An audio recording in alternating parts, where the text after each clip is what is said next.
In 1966, Carl Brashear, a deep-sea diver with the U.S. Navy, was attempting to remove a hydrogen bomb from the seabed.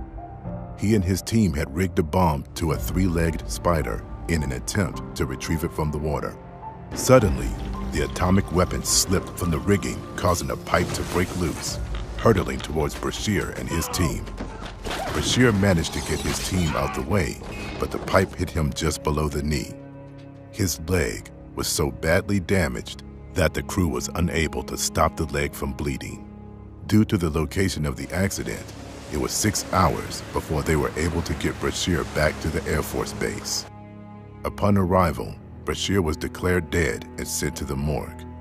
Fortunately, a physician checked him one last time and felt a faint pulse. Brashear survived, but lost his leg below the knee.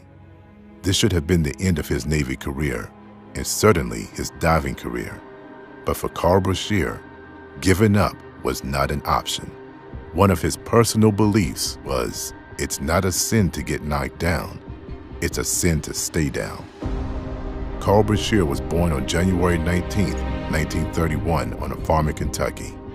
The sixth of 8 children, he enlisted in the Navy in 1948, the year President Truman ended segregation in the military. Once in the Army, it became Brashear's dream to become a Navy diver. However, he was told no black man had or ever would become a diver. Despite this, Brashear applied to the Navy diving school each year, and each year his application would be lost or plainly rejected, until finally, after 6 years of trying, he was accepted into diving school in 1954. While attending diving school, Brashear faced a lot of hostility and racism, finding notes from colleagues saying, "We're going to drown you today, nigger, and we don't want any nigger divers." Despite the hostility, Brashear was able to finish the school and become a salvage diver. However, if Brashear wanted to progress as a diver, he would need to pass exams.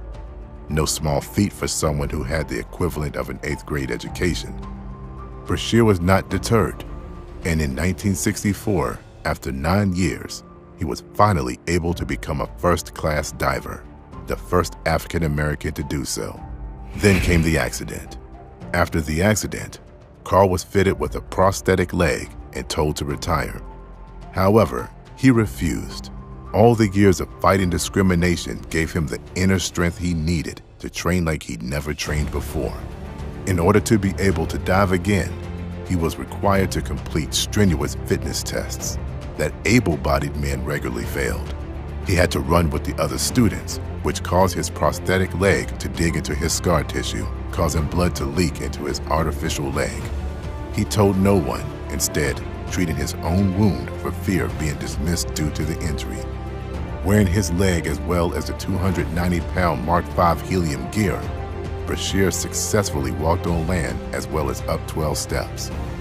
In April 1968, against all odds, Brashear was restored to full active duty and full-time diving status. And in 1970, Brashear finally realized his life's dream, becoming a master diver, the first African-American in history to do so. Brashear finally retired in 1979.